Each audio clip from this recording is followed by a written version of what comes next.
Hola a todos, bienvenidos una vez más a Contratapas Podcast.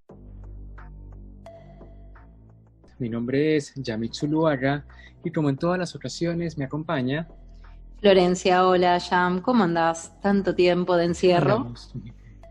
Tanto tiempo sin vernos, ya creo que Sí. olvidé cómo se siente tu piel. Es Ese comentario romántico. poético.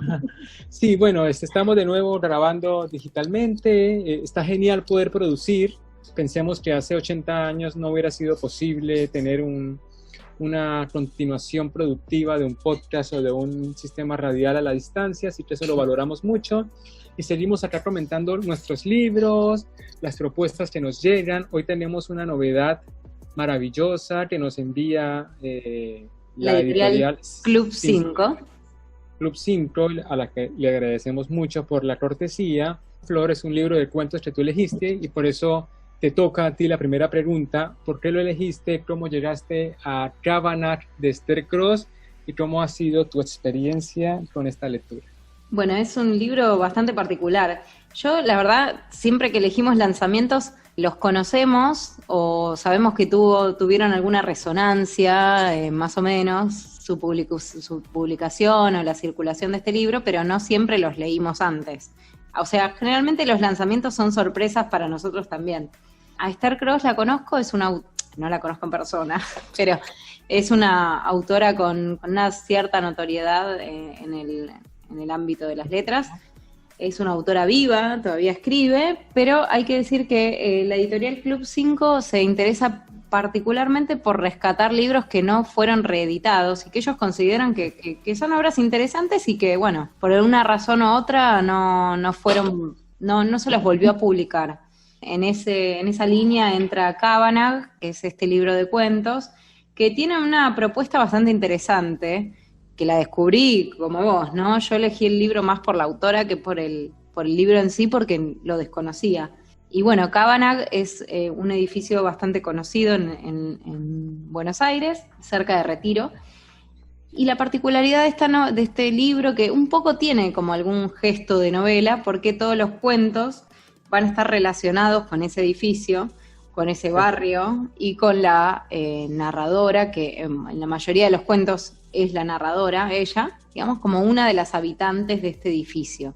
Eso hace que los cuentos los podés leer todos en orden o en desorden, pero vas a ver elementos en común entre uno y otro, y eso me parece que enriquece bastante la lectura de todos los cuentos, porque uno va haciendo conexiones y te permite también llegar a una interpretación más amplia de los personajes, ¿no? Una cosa que me pasa a mí a veces cuando leo cuentos es que cuando termino un cuento no tengo ganas de leer otro, porque es como que ya entré en un clima, ya conocí a un personaje, me generó un montón de cosas que hace que cuando lees un cuento después necesitas pasar, aunque sea un día, a mí me pasa que leo uno por día cuando leo libros de cuentos. Y en este libro no pasa eso, porque te reencontrás con los mismos personajes de una u otra historia. Además, referencias. En un cuento hay referencias de uno que ya uno leyó, claro, o uno que uno va a leer en el futuro. Bueno, tendría que decir que tu estilo para leer, bueno, hay que decir en principio que a ti te gustan muchísimo más los cuentos que a mí. Yo soy más de compromisos largos, largos como las novelas. Entonces tú tienes el sistema de leer cuentos al azar. Eso es impresionante porque a mí siempre me causó curiosidad. Yo leo desde el principio al final, no importa si son cuentos, si son poemas, no importa. Yo empiezo como muy obsesivo en la hoja 1 página y llego a la última. Tú te saltas, ¿no? Como una especie de dinámica rayuela, digamos. Sí, eso lo hago en realidad porque no siempre tengo el mismo tiempo o las mismas ganas para leer. Entonces por ahí me fijo cuál es el cuento más corto, si estoy, no sé, en un viaje en colectivo, por ejemplo.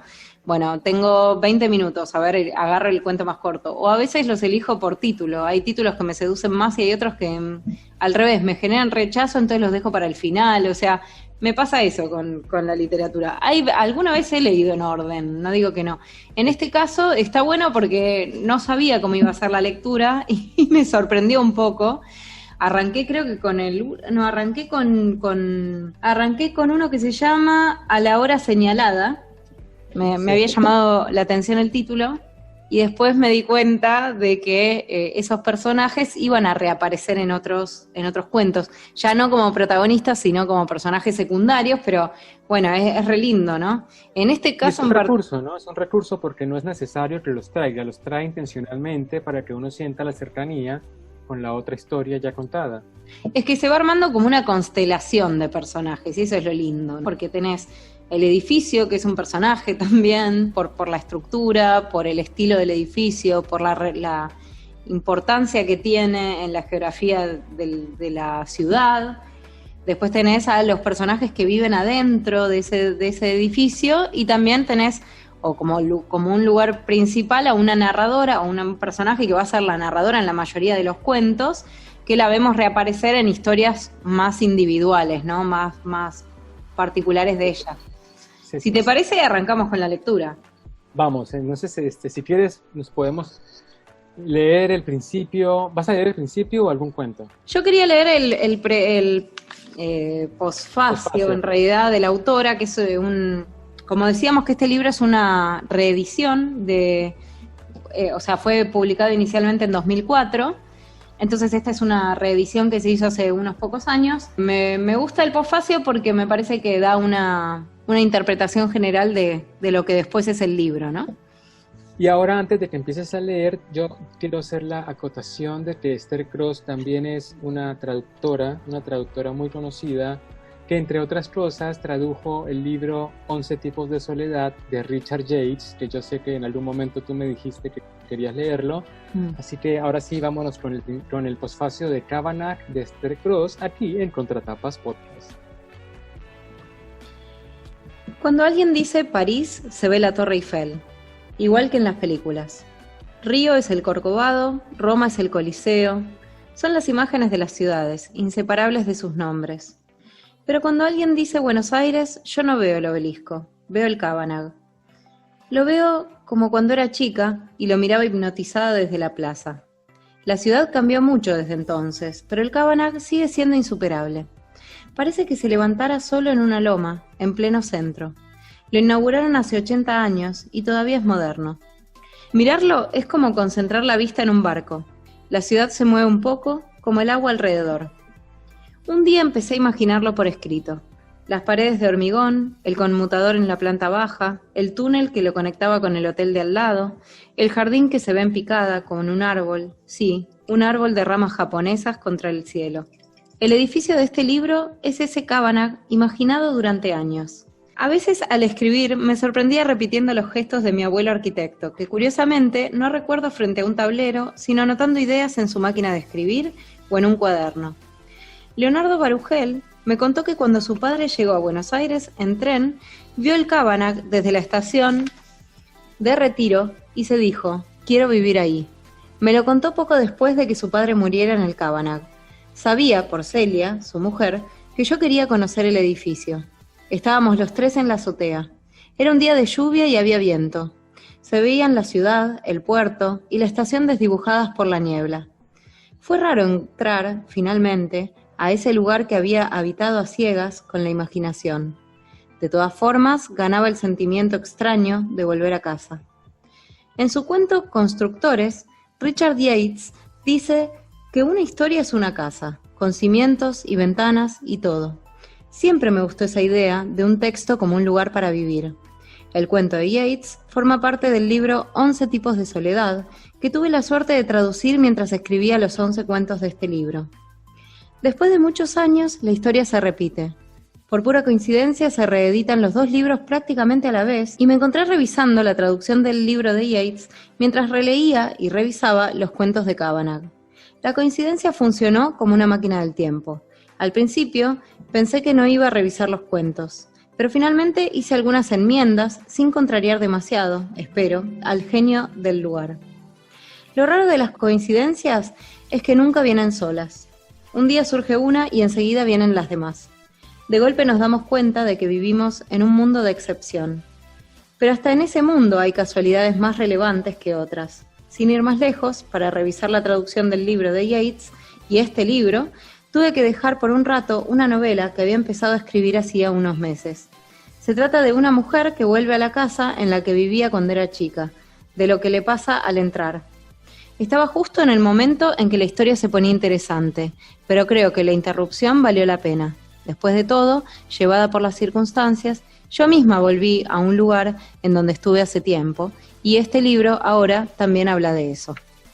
Bueno, esa revisión es muy bonita por muchísimos aspectos, ¿no? Primero, tendríamos que decir que debe ser para un escritor algo muy extraño, y también lo leí en Ética para Amador de Fernando Savater, hacer una revisión de su propio trabajo, no solo porque pueda ser mejorado, porque en la literatura todo puede ser perfeccionado, sino por el hecho de encontrarse con la escritora que ya había sido hace unos años y tener que mirarla de nuevo, ¿cierto? ¿No te pasa? A mí me pasa mucho que hay escritos que uno confecciona desde hace 5 años y cuando uno los encuentra de nuevo, no es fácil reconocer al escritor, ¿no? Que intervino ahí. Eso me parece lindo. Y luego también me parece muy bonito esta similitud, ¿no? De que una historia es como una casa.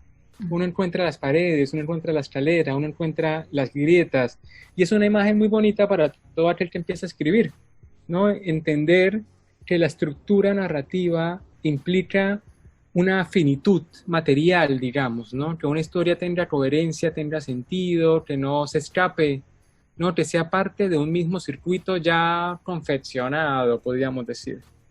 Sí, bueno, con respecto a lo que decís, a tu primera idea, me pasa lo mismo. A mí no me gusta soy medio pesada, pero no me gusta mucho que los escritores revisen cosas que ya publicaron, porque es medio tramposo para el lector, me parece, en un punto, porque si yo ya leí ese libro, no me gusta que haga una segunda versión de ese libro. Está bien, pero ahí tendría que apelar a la decisión de Borges de hacer revisión de su trabajo y él mismo haber editado sus obras completas, corregidas y revisadas durante años y años, ¿no? Entonces, es como ponerse en la situación de no querer mostrar lo que uno era al principio, que me lleva a otra anécdota, ¿no? Hay un escritor colombiano que se llama Vázquez, que se apellida Vázquez, cuyo libro que yo leí, que me gustó, se llama El ruido de las cosas al caer. Y él dice que los 2 primeros libros que él escribió cuando tenía 20 y pico, él no los toma como parte de su obra porque eran como accidentes de la infancia, ¿no? Como accidentes de principiante. Y no me parece que sea malo, porque incluso los errores en las obras de los escritores nos indica la necesidad y la realidad de que no siempre tenemos que escribir cosas buenas y más bien tenemos que ser fieles al momento de la vida en el que estamos. No sé, ¿tú qué piensas? Sí, yo pienso que yo estoy con la gente que piensa que no hay que apurarse a publicar en realidad, como que hay un montón de cosas que uno hace que son mejorables y que está bueno darle tiempo a esas cosas, digamos, para que maduren y darle tiempo a la corrección y bueno, y después volver a mirarlo. Me parece que también los escritores se enamoran mucho de lo que escriben y que muchas veces después, justamente con una mirada adulta, como le pasó a Borges, que después quiso borrar todos los poemas de su juventud, que entre paréntesis eran lindos, la verdad, los poemas, medio romanticones para el estilo que después tuvo, pero un poco agrio también en su crítica, ¿no? Fervor de sí, Buenos Aires, un poco asqueroso. Qué sé yo, me parece que por ahí está justamente el fervor de la juventud o la desesperación, no sé, la cosa de que a uno le parece brillante enseguida y que después mirándolo con cierta perspectiva podés encontrarlo como con más defectos de los que le veías al momento de hacerlo, ¿no? Por eso yo creo que me parece que es un oficio que requiere tiempo, ¿no? Que no es para gente desaforada. Escribir no es para gente acelerada. Así que, no. O sea, para empezamos ansiosos a comprar Valium masivamente o nos dedicamos a otra cosa. Tal cual. Y bueno, y volviendo a lo que contábamos de Cábana, que esto de la estructura, a mí, decíamos antes, a mí me gustan mucho los cuentos, pero porque me parece que justamente en los cuentos es donde más se ve el procedimiento de los escritores, donde más hay un esfuerzo porque cada palabra tenga una función y que cuando eso se logra, el resultado es espectacular, para mi gusto, ¿no? Sí. Entonces, sí, yo comparo, estoy de acuerdo con esa comparación, me parece que hay una arquitectura detrás de la narración que es particularmente evidente en los cuentos, más que en las novelas, aunque en las novelas también lo tiene, ¿no? Pero solo que al haber más espacio, como se pueden desarrollar cosas, se puede trabajar de otra manera, ¿no? Como con cierta libertad. Además, en los cuentos se puede caer en la posibilidad de uno poder repetirse sin culpa.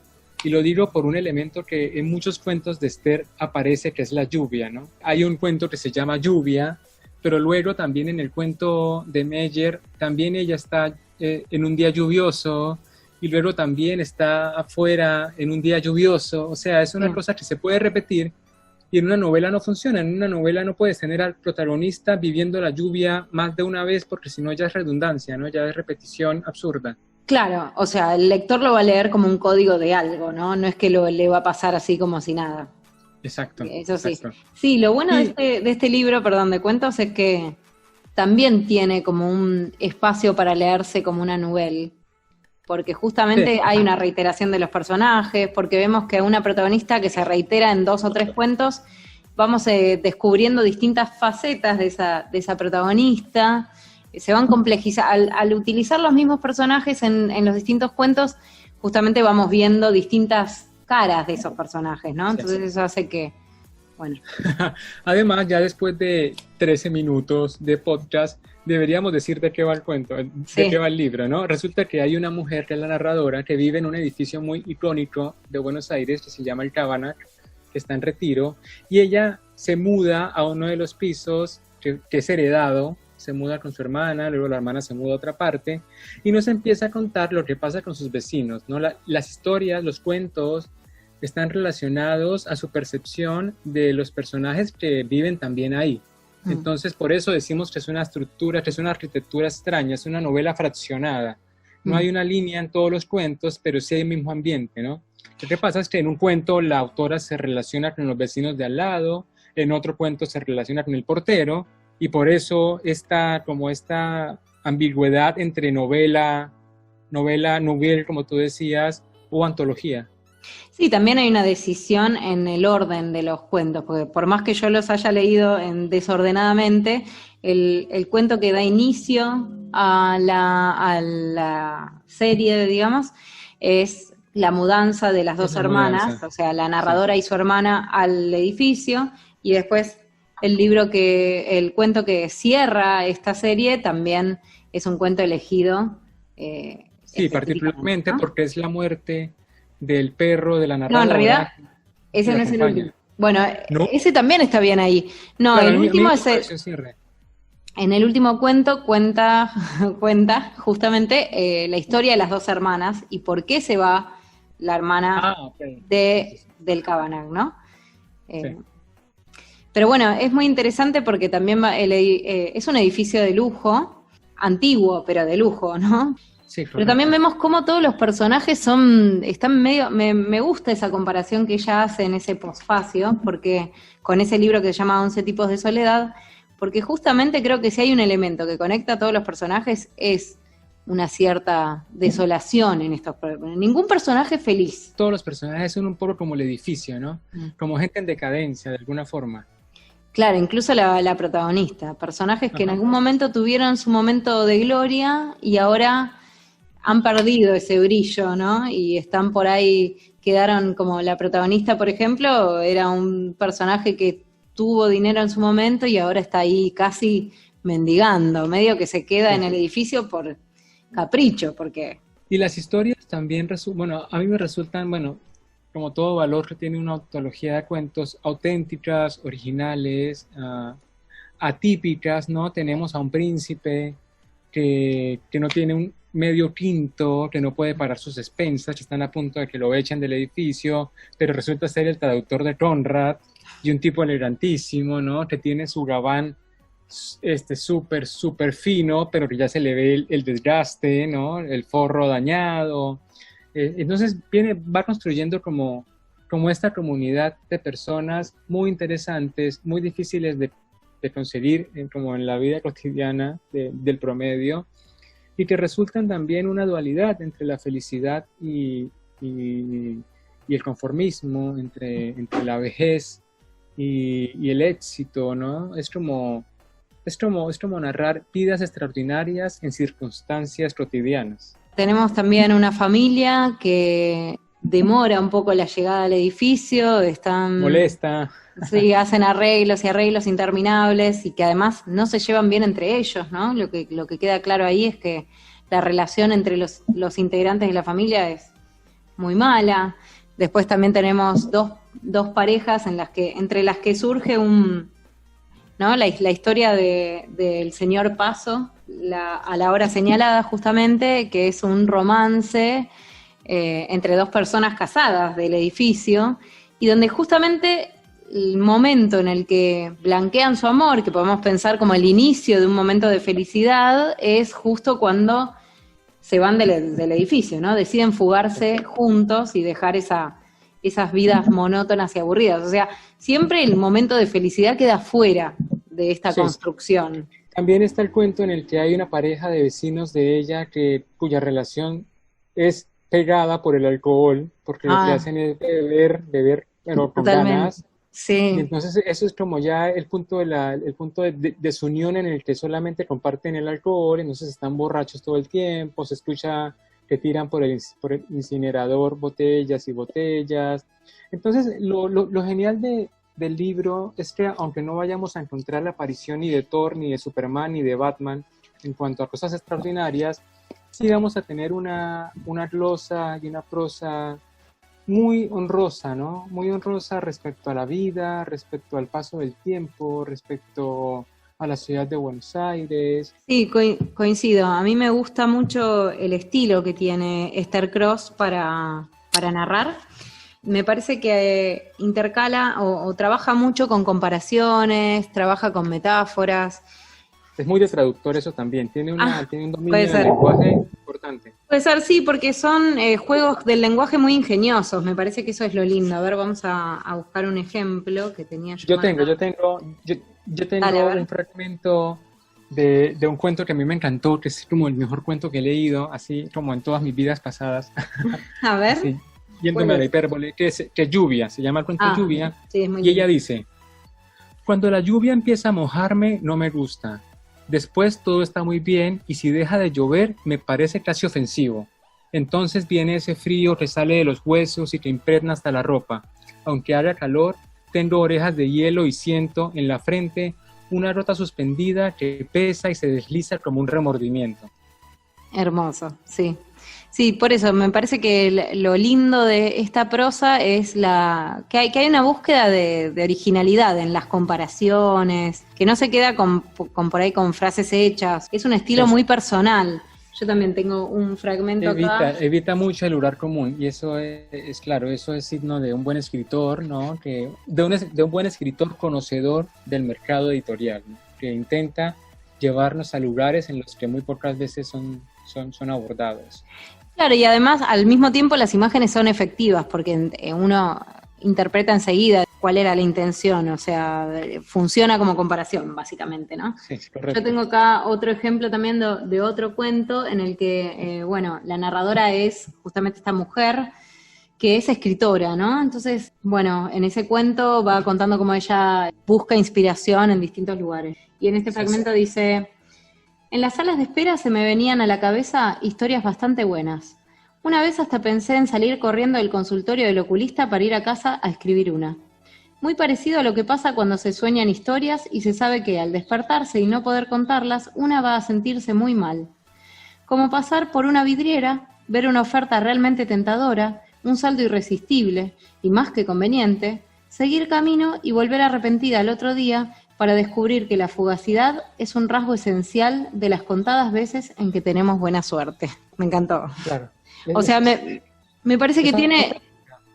Sí, me parece que es muy afilada para encontrar ese, no sé, escenario o episodio que nos va a hacer sentirnos comprendidos como lectores también, sí, o identificados.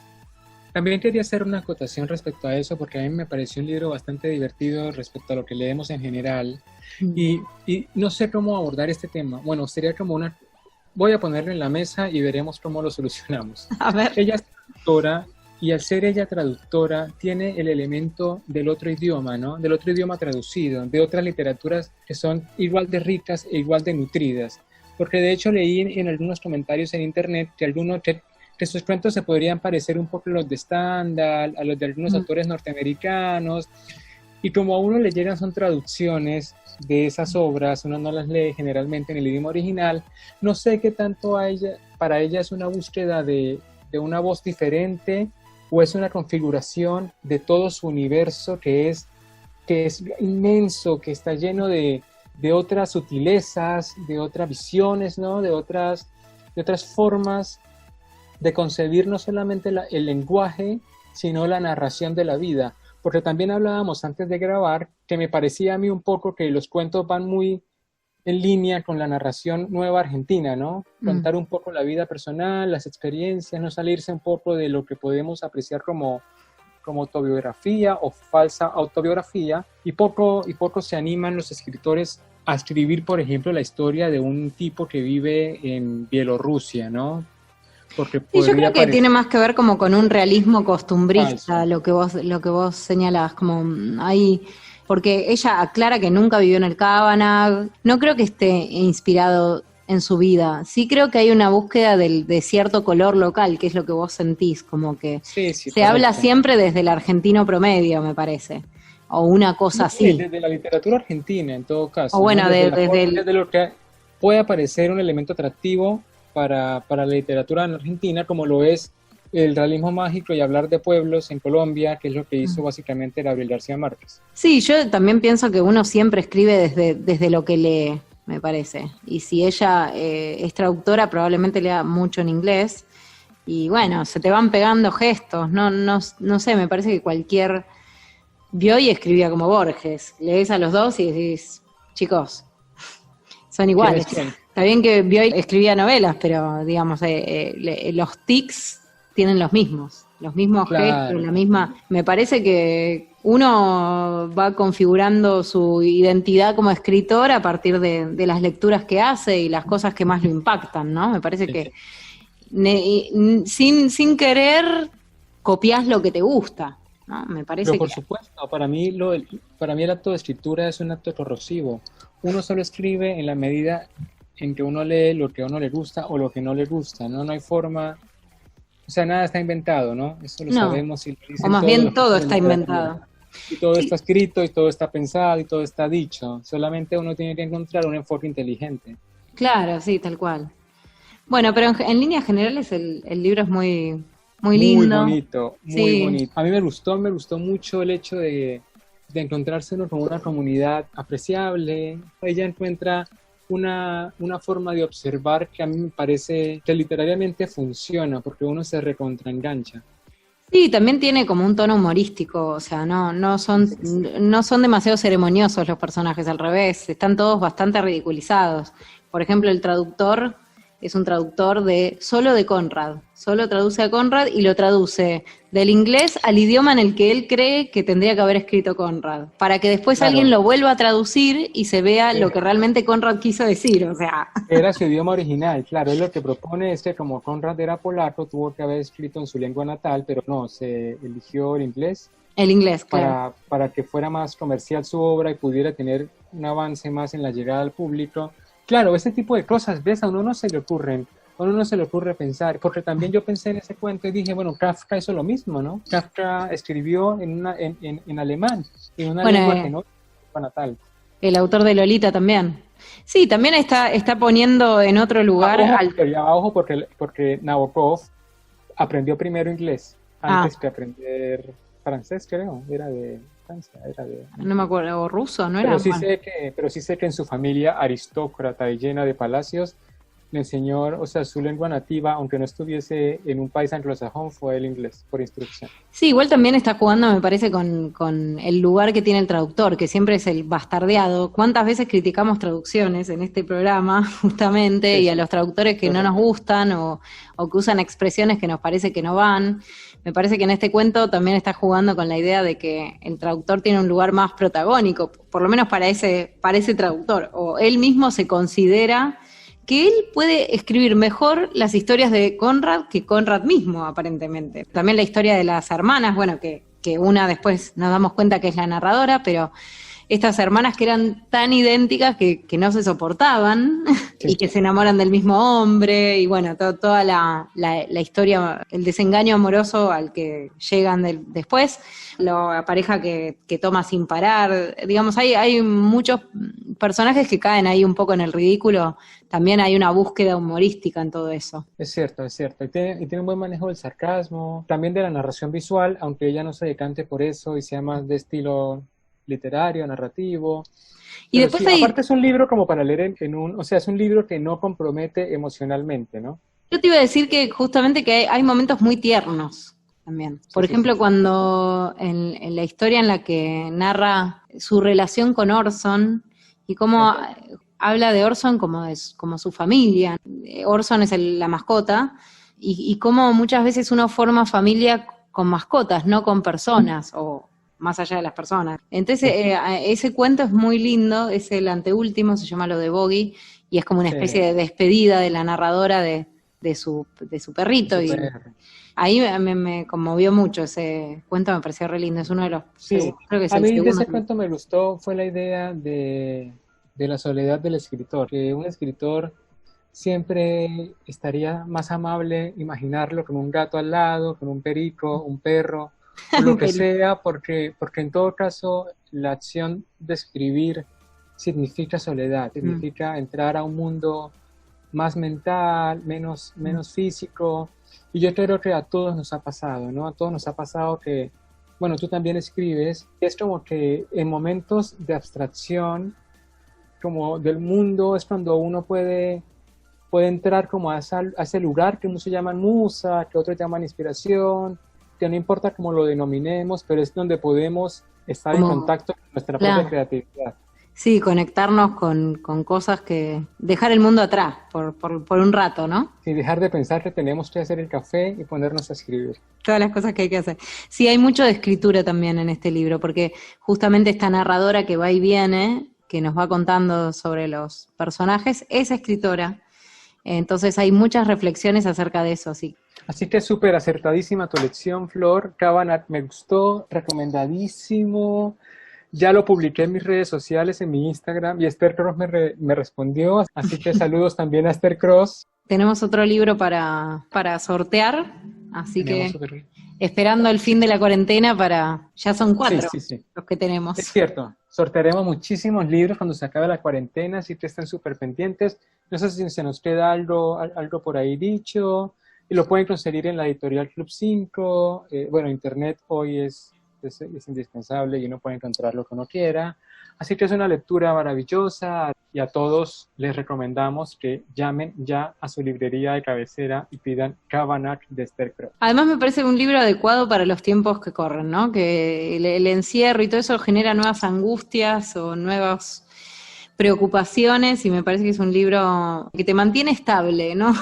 No vas a tener sobresaltos. Está bueno para afrontar esta cuarentena también, lo que nos queda de cuarentena, que espero que ya se esté terminando, ahora ya... Eso es puro tip importante, Flor, no ver Psicosis en cuarentena, no ver Tiburón en cuarentena, más bien dedicarnos a The Big Bang Theory, Will and Grace, por ahí alguna otra comedias, serie.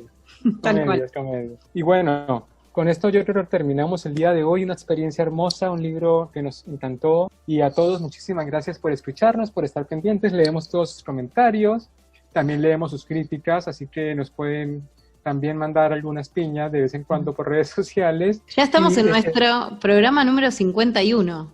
Estamos en el programa número 51, o sea que estamos como en las bodas de oro. Felicitaciones a Flor, después hacemos una gran fiesta. Y felicitaciones a Yamit también. Gracias. Vamos a ver cuándo podamos celebrar. Y a todos los esperamos en el próximo capítulo. Compártanos, chusmenos, escríbanos qué quieren que leamos, qué están leyendo. Y síganos en Facebook y en Instagram como Contratapas Podcast. Y a todos un besito enorme, muchos abrazos virtuales y esperamos que tengan un lindo tiempo ahora en estas crisis de tiempo. Bueno, saludos a todos.